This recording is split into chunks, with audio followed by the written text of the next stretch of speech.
అప్పలు చేసుకుందామా? అప్పలు ఏం అప్పలు చేసుకుందాం చెప్పు. వంటలు చేసుకుందామా? వంటలు చేద్దామా? తింటావా వంటలు? ఆమె తింటావా అమ్మా? చెప్పు, అప్పలు తింటావా? అప్పలు కావాలా వద్దా? వంటలు చేసుకుందామా? Hi friends, welcome to my channel. అందరూ ఎలా ఉన్నారు? బాగున్నారా? నేనైతే చాలా చాలా బాగున్నాను. ఇక్కడైతే నా కొడుక్కి నా మీద చాలా ప్రేమ వచ్చేసింది అనమాట. అతుక్కుంటున్నాడు పక్కకు పోకుండా. నేనైతే ఇక్కడ వంటలు చేస్తున్నాను.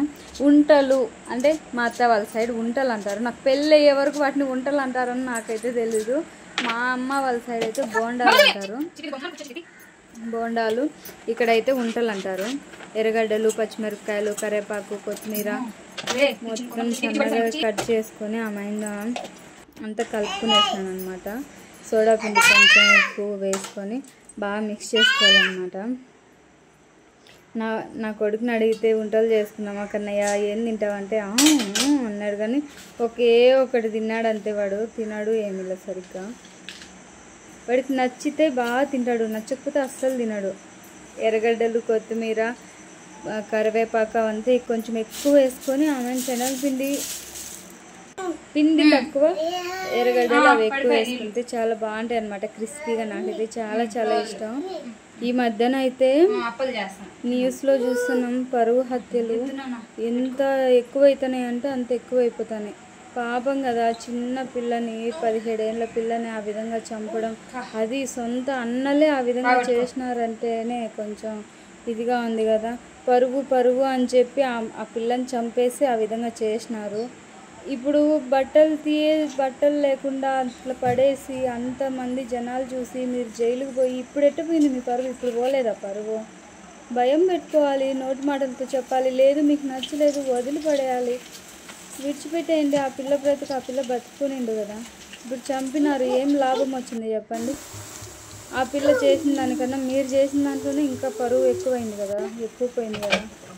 నాకైతే ఇలాంటి చూసినాడు బాధ అవుతుంది. ఇంకేం చేయలేం కదా. ఇక్కడైతే వంటలు ఆల్మోస్ట్ రెడీ అయిపోయినాయి. నా కొడుకు అతి చేస్తున్నాడు. ఈ పక్క పెడితే ఆ నూనె వాడి మీద ఏడ పడుతుంది అని చెప్పి ఆ లాస్ట్ పెట్టుకొని అయితే చేస్తున్నాను వంటలు. టేస్ట్ అయితే సూపర్ హిట్గా వచ్చినాయి, బాగున్నాయి టేస్ట్. తొందరగా అయిపోతాయి. బయట పెట్టి 20 రూపీస్కి 4 వంటలు లేదా 4 బజ్జీలు, 4 వడలు అట్టిస్తారు. అదే ఇంట్లో చేసుకుంటే చాలా చేసుకోవచ్చు, తృప్తిగా తినొచ్చు. వాళ్ళు ఏ విధమైన ఆయిల్ యూజ్ చేస్తారో తెలియదు, ఏ విధంగా అంటే క్లీన్గా చేస్తారా చేయరా తెలియదు కదా. అదే మనం ఇంట్లో అయితే నీట్గా హ్యాండ్ వాష్ చేసుకొని నీట్గా అన్నీ చేసుకుంటాం కదా, చేసుకొని తింటాం కదా. అదో నేను ఇంకోసేపు వాడిని పట్టించుకోకుండా వంటలు చేస్తానని చెప్పి వాడికి ప్రేమ పొంగిపోతుంది నా మీద. ప్లస్ వాడికి ఆకలి అవుతుంది, అండ్ నిద్ర వస్తుంది. మేమైతే చాలా మంది ఈవినింగ్ తింటారు. ఈవినింగ్ చేసుకుందాం అనుకున్నాను కానీ అప్పుడైతే టైం 7:30, 8 అవుతుంది. నాకైతే అన్నంలోకి తినడం ఇష్టం అనమాట. అది ఏదైనా పప్పు రసం అట్లా ఉన్నప్పుడు ఇటు వంటలు అట్లా చేసుకొని తినడం అయితే చాలా ఇష్టం అనమాట. ఇక్కడైతే వంటలు సూపర్గా ఉన్నాయి టేస్ట్. చూడండి, కాసేపు నా కొడుకు కూడా చెప్తాడు సూపర్ అని చెప్పి. వేడిగా ఉంది, వాడు ఉండలేదు అసలు. తొందరగా పెట్టాలని చూడండి, నోట్లో పెట్టుకొని ఉప్పు అని ఊగాలంట వాడికి.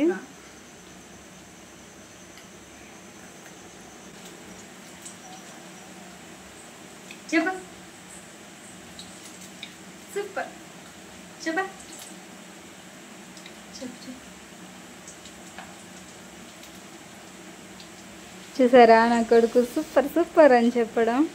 ప్లీజ్ అబ్బా, నా ఛానల్ సబ్స్క్రైబ్ చేసుకోవచ్చు కదా, నన్ను కూడా కొంచెం సపోర్ట్ చేయొచ్చు కదా.